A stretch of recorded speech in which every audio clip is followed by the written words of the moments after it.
اس عظیم الشان نبی پر درود و سلام پیش کرتے ہیں۔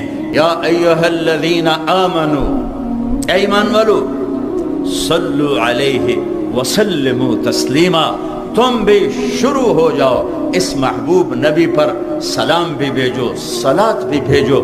کسی امت کو حکم نہیں دیا کہ اپنے نبی پہ درود بھیجو۔ موسیٰ علیہ السلام بڑے نبی ہیں، ابراہیم علیہ السلام بڑے نبی ہیں، نوح علیہ السلام بڑے نبی ہیں، عیسیٰ علیہ السلام، یہ 4 بڑے نبی ہیں۔ ان کی امتوں کو نہیں کہا اپنے نبی پہ درود پڑھو، ہمیں کہا کہ میں رب ہو کر درود پڑھتا ہوں، میرے فرشتے پڑھتے ہیں، تم بھی پڑھو۔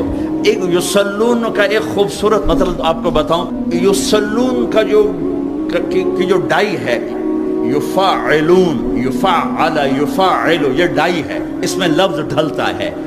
جو لفظ یفعل، یفعل کی ڈائی میں ڈھلتا ہے، اس میں تکرار کا مطلب پایا جاتا ہے، بار بار بار بار، یہ اس میں مطلب پایا جاتا ہے۔ صلی فعل، یصلی یفعل، یصلون یفعلون۔ میرا اللہ کہہ رہا ہے کہ میں اور میرے فرشتے اس عظیم الشان نبی پر درود پڑھتے ہیں اور پڑھتے رہتے ہیں اور پڑھتے رہیں گے۔ صرف پڑھتے ہیں نہیں ہے، اس لیے میں نے کہا یہ ڈائی ہے، فعل یفعل، اس میں جو لفظ آئے گا اس میں تکرار کا معنی آئے گا۔ لہٰذا اے ایمان والو، صلو فعلو، وہی لفظ پھر آیا کہ تم بھی بار بار اپنے نبی پر درود پڑھتے رہو، پڑھتے رہو۔ ایک دور آئے گا ہم ایمان والے مر جائیں گے اور صرف دنیا کافروں سے بھر جائے گی، پھر اللہ اور اللہ کے فرشتے یصلون کے لفظ کا تقاضا ہے، وہ پڑھ رہے ہوں گے، پڑھ رہے ہوں گے، پڑھ رہے ہوں گے۔ پھر ایک دور آئے گا کہ اللہ قیامت کا دھماکہ قائم کرے گا، تو انسان بھی مر جائیں گے، کافر اور فرشتے جبریل میکائیل سب مر جائیں گے، صرف اللہ رہ جائے گا۔ اللہ اللہ، میرے رب کی قسم، لفظ یصلون کے اندر یہ مطلب شامل ہے کہ پھر اللہ اکیلا اپنے نبی پہ درود پڑھتا رہے، پڑھتا رہے، پڑھتا رہے۔ آپ وہ جنت بنا سکتے ہیں جو کوئی بھی نہیں بنا سکتا۔ میں نے شروع میں جو بات شروع کی تھی کہ ایک وی آئی پی جنت فردوس، اس میں ایک وی آئی پی جنت ہے، وی آئی پی میں وی آئی پی جنت ہے۔ اس وی آئی پی جنت کی بتانے لگا تھا کہ اللہ کیسے دیدار کرائے گا، کیسے کلام سنائے گا۔ جب اللہ کے نبی اپنا کلام سنا چکیں گے، پھر اللہ تعالیٰ فرمائیں گے اس سے اچھا سنو، کہیں گے یا اللہ کیا؟ کہ تمہارا رب رضوان پردے ہٹاؤ، ایسے پردے ہٹیں اور اللہ سامنے آئیں گے۔ اب اللہ قرآن پڑھیں گے، اپنا قرآن پڑھیں گے۔ اچھا، پہلے جو آواز چل رہی تھی جنت کی لڑکیاں، داؤد علیہ السلام، محمد مصطفیٰ صلی اللہ تعالی علیہ وسلم، تو ساتھ جنت کا ساز چل رہا تھا، ساز۔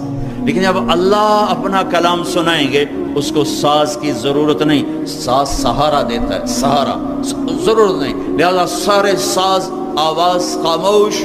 پہلے آپ صرف کانوں کے سسٹم سے سن رہے تھے اور آپ مست ہو رہے تھے، آپ جنت بھول رہے تھے، اللہ کے نبی کی سن کر اپنا آپ بھول رہے تھے۔ لیکن جب اللہ سامنے آئے گا اور اپنا کلام سنائے گا، تو آپ کے جسم میں جتنے سیل ہیں، ہر سیل کا کان والا سسٹم اللہ آن کر دے گا، اور 10 کھرب سیلز سے آپ اللہ کی آواز اپنے روح میں اترتا محسوس فرمائیں گے۔ اور جب اللہ کی آواز روح میں اترے گی، پھر کچھ یاد نہیں رہے گا، کچھ نہ تمنا نہ طلب۔